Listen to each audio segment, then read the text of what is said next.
ایک بزرگ گزرے ہیں، وہ فرماتے ہیں، ڈاکٹر عبدالحی صاحب رحمۃ اللہ علیہ، کہ فرائض کی مثال ہے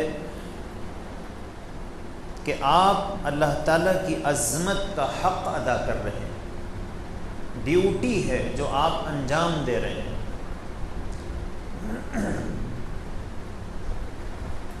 اللہ سے بندوں کا قانونی جو تعلق ہے اس کو ادا کر رہے ہیں، اور نوافل کا مطلب ہے کہ اللہ کی محبت کا حق ادا کرنا ہے۔ یہ دو ایک الگ الگ الفاظ ہیں، اس کو سمجھنا، اس کو ایک مثال سے آسانی سے سمجھا جا سکتا ہے۔ شوہر کا اپنی بیوی سے ایک قانونی تعلق ہے۔ قانونی تعلق یہ ہے کہ وہ اس کے کھانے کا انتظام کرے، کپڑے پھٹ جائیں تو کپڑوں کا انتظام کرے، اور رہنے کے لیے کسی گھر کا۔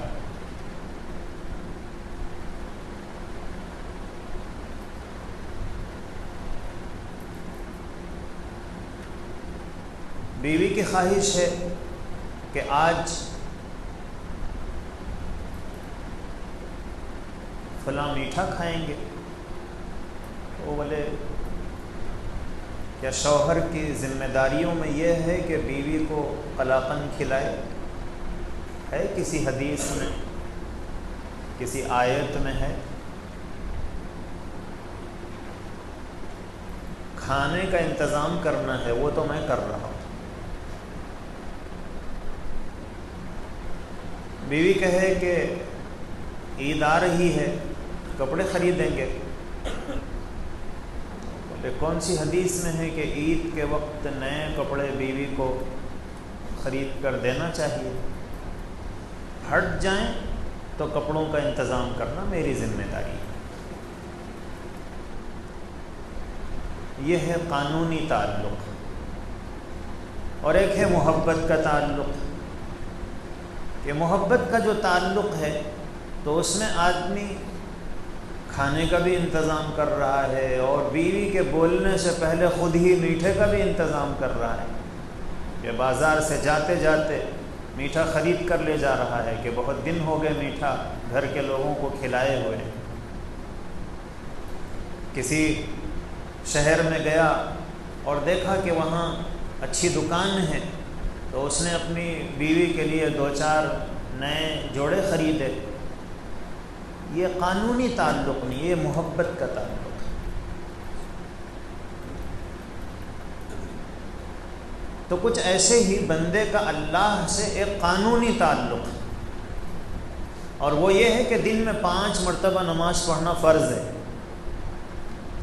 رمضان میں 1 مہینے کے روزے رکھنا فرض ہے، سال میں 1 مرتبہ زکوٰۃ دینا فرض ہے، اور اللہ نے استطاعت دی ہو تو زندگی میں 1 مرتبہ حج کرنا ہے۔ یہ ہے بندے کا اللہ سے قانونی تعلق، اور ایک ہے اللہ سے محبت والا تعلق، کہ ایک فرض حج ادا کر چکا ہے لیکن پھر نفل حج کے لیے جا رہا ہے، رمضان کے روزے مہینے بھر کے رکھ چکا ہے لیکن مختلف مہینوں میں روزے رکھ رہا ہے۔ اللہ کے پیغمبر علیہ السلام ہر مہینہ ایام 20 کے روزے رکھتے تھے۔ ایام 20 کہتے ہیں چاند کی 13، 14، 15 تاریخ کو۔ اس میں چونکہ راتیں بالکل روشن رہتی ہیں اس لیے ان کو ایام 20 کہتے ہیں۔ تو حضور یہ 3 دن ہمیں ہر مہینہ روزہ رہتے تھے۔ اللہ کے پیغمبر علیہ السلام ہر پیر اور جمعرات کو روزہ رکھتے تھے۔ اب یہ قانونی نہیں، یہ محبت والا تعلق ہے کہ اللہ کے لیے بندہ مختلف دنوں میں روزہ رکھ رہا ہے۔ ہم نے فرض پڑھ لیا لیکن نفل پڑھ رہے ہیں، تو یہ اللہ سے محبت والے تعلق کو ہم ظاہر کر رہے ہیں کہ ہمیں اللہ سے محبت ہے. بندہ تہجد پڑھ رہا ہے، اشراق پڑھ رہا ہے، اوابین پڑھ رہا ہے، تسبیحات کر رہا ہے، تو ہماری جو روحانی اور دینی زندگی ہے یہ اسی وقت ترقی کرتی ہے جب بندہ بجائے قانونی تعلق کے محبت والے تعلق کو استوار کرنے کی کوشش کرے. بیوی سے اس وقت تک محبتیں استوار نہیں ہوتی ہیں جب تک آدمی محبت والا تعلق قائم نہ کرے. قانونی تعلق کے ساتھ رہے گا تو بیوی کے دل میں اپنی جگہ نہیں بنا پائے گا، تو اللہ کے پاس اس کا مقام کیسے بن سکتا ہے؟